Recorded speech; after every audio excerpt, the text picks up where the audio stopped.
पहला सप्ताह होता है उसमें सिर्फ फर्टिलाइजेशन ही संभव होता है, फर्टिलाइजेशन ही हमारा हुआ होता है। फर्टिलाइजेशन संभव होने के बाद जो हमारा फर्टिलाइज एग होता है उसमें कोशिका विभाजन होना प्रारंभ हो जाता है। वो 1 सेल से 2 सेल में डिवाइड होता है, 2 से 3, 3 से 4। जैसे ही आप प्रेगनेंसी को कंसीव कर लेते हैं तो हर गुजरते सप्ताह के साथ आपके मन में बहुत सारे सवाल होते हैं आपकी गर्भस्थ शिशु से लेकर। तो आपकी गर्भस्थ शिशु के विकास से लेकर और आपको कौन सी सावधानियां रखनी है, आपकी गर्भावस्था के दौरान आपकी बॉडी में कौन से चेंजेस आने वाले हैं, इन्हीं सारी बहुत से ऐसे महत्वपूर्ण सवालों को, बहुत सी ऐसी महत्वपूर्ण जानकारी हम आपको अपनी इस सीरीज़ में देने वाले हैं। हम आपको वीक बाय वीक प्रेगनेंसी की सीरीज़ में देने वाले हैं। तो आइए चलते हैं आज की वीडियो की ओर। तो आज का हमारा टॉपिक है कि प्रेगनेंसी के फर्स्ट वीक में, फर्स्ट और सेकेंड वीक में आपके बेबी में कितनी ग्रोथ हो गई होगी, आपकी गर्भस्थ शिशु का कितना विकास हो गया होगा। तो हम आपको बता दें, ये जो फर्स्ट वीक और सेकेंड वीक होते हैं एक्चुअली में इनको हमारी प्रेगनेंसी में काउंट किया जाता है। हमारे प्रेगनेंसी के 40 वीक में इनको भी ऐड किया जाता है। परंतु अगर वास्तविक तौर पर देखें तो आपकी प्रेगनेंसी का फर्स्ट वीक और सेकेंड वीक जो होता है, अभी आप इन 2 सप्ताह में आपने गर्भधारण नहीं किया होता है, आपने अभी कंसीव नहीं किया होता है, परंतु हम इनको भी अपनी प्रेगनेंसी में कैलकुलेट करते हैं। तो हम आपको वीडियो में आगे ये भी बताएंगे कि हम इनको अपनी प्रेगनेंसी में क्यों ऐड करते हैं। वास्तविक तौर पर जो प्रेगनेंसी का फर्स्ट वीक और सेकेंड वीक होता है उनमें जो आपकी ओवरी होती है, ओवरी से एग मैच्योर होके बाहर आने के लिए प्रिपेयर हो रहा होता है, आपका बॉडी प्रेगनेंसी को कंसीव करने के लिए तैयार हो रहा होता है। तो वास्तविक तौर पर अगर देखें तो अभी आपने गर्भधारण नहीं किया होता है। जो हमारी प्रेगनेंसी होती है, प्रेगनेंसी के 40 वीक होते हैं, 40 वीक में जो फर्स्ट वीक होता है उसको हम लास्ट पीरियड के फर्स्ट डे से काउंट करते हैं, बट एक्चुअल में अभी आपने प्रेगनेंसी को कंसीव नहीं किया होता है। तो आइए अब हम जानते हैं अपने ओव्यूलेशन डे से, यानी कि जो आपका लास्ट पीरियड आया था उसके फर्स्ट डे से 2 वीक को छोड़ने के बाद, यानी कि 2 सप्ताह को छोड़ने के बाद तीसरे सप्ताह की ओर चलते हैं। तो अगर वास्तविक तौर पर ऐड किया जाए या फिर वास्तविक तौर पर देखा जाए तो आपने इस वक्त गर्भधारण किया होता है, लेकिन हम इसको फर्स्ट वीक में ही काउंट करते हैं। आई होप कि आप समझ पा रहे होंगे। तो जब हमारे ये 2 सप्ताह निकल जाते हैं, हमारी ओवरी से एग रिलीज हो चुका होता है, तो एग रिलीज होने के बाद जो पहला सप्ताह होता है उसमें सिर्फ फर्टिलाइजेशन ही संभव होता है, फर्टिलाइजेशन ही हमारा हुआ होता है। फर्टिलाइजेशन संभव होने के बाद जो हमारा फर्टिलाइज एग होता है उसमें कोशिका विभाजन होना प्रारंभ हो जाता है।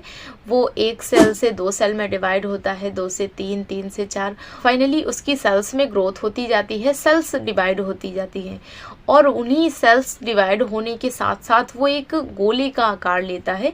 और ये गोला पहले और दूसरे सप्ताह में हमारी फिलोपियन ट्यूब से आकर हमारे यूट्रस की जो यूट्राइन लाइनिंग होती है सिर्फ उसमें अपने आप को कनेक्ट करता है, यूट्राइन लाइन में अपने आप को प्रत्यारोपित करता है।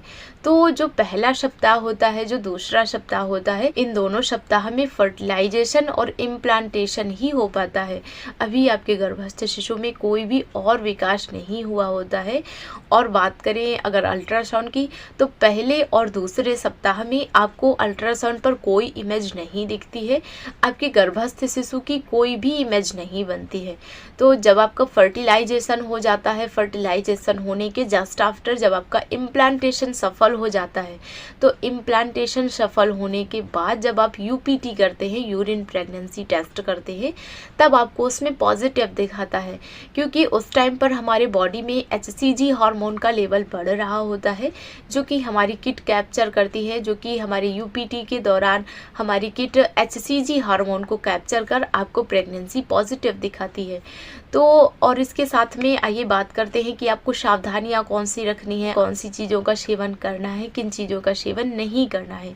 तो तो सबसे पहले हम आपको बता दें, आपको हाइड्रेशन का पूरा ख्याल रखना है। आपको एक दिन में 8 से 10 ग्लास पानी ज़रूर से पीना है।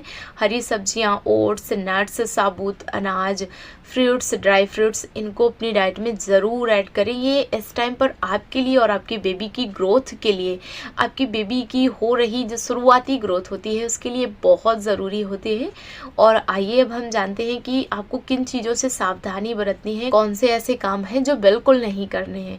तो सबसे पहले अगर आप धूम्रपान करते हैं तो आपको धूम्रपान से दूरी बनानी होगी। ये आपके लिए और आपके गर्भस्थ शिशु के लिए बिल्कुल भी ठीक नहीं होता है।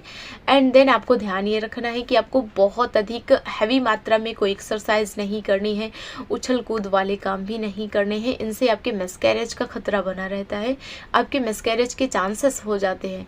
तो आपको इन सारी चीज़ों को अवॉइड करना है। आपको बहुत ज़्यादा हैवी वेट भी नहीं उठाना है, क्योंकि मोस्टली महिलाएं घर का वर्क करती हैं, हमें घर का काम करना होता है, तो हम कभी कपड़े से भरा हुआ टब या फिर कोई हैवी सामान उठा लेते हैं। तो आपको इन चीज़ों का बिल्कुल से ख्याल रखना है।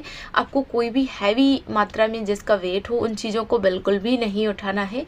ये आपके बेबी के लिए रिस्की हो सकता है, क्योंकि अभी आपका जो फर्टिलाइज एग है उसने हाल ही में यूट्राइन लाइन में खुद को कनेक्ट किया है। तो ऐसे में अगर आप बहुत ज़्यादा हैवी वेट उठाते हैं तो आपके मिसकैरेज का खतरा बढ़ जाता है।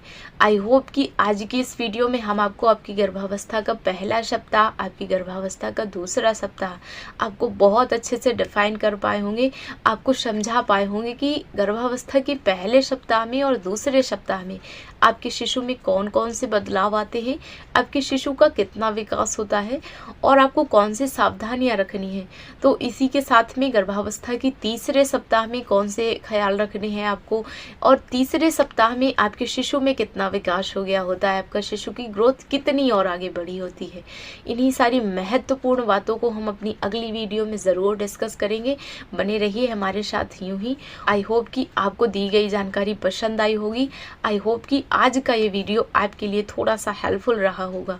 और अगर वाकई आपको दी गई जानकारी पसंद आए तो प्लीज़ हमारे चैनल को सब्सक्राइब ज़रूर से कर दें। वीडियो को लाइक करना बिल्कुल भी ना भूलें। आपकी एक लाइक और आपकी एक कमेंट से बहुत ज़्यादा मोटिवेशन मिलता है, बहुत ज़्यादा मोटिवेट होते हैं। एक नई वीडियो लाने के लिए अंदर से मोटिवेशन मिलता है। तो प्लीज़ हमारे चैनल को सब्सक्राइब, लाइक एंड शेयर करना बिल्कुल भी ना भूलें।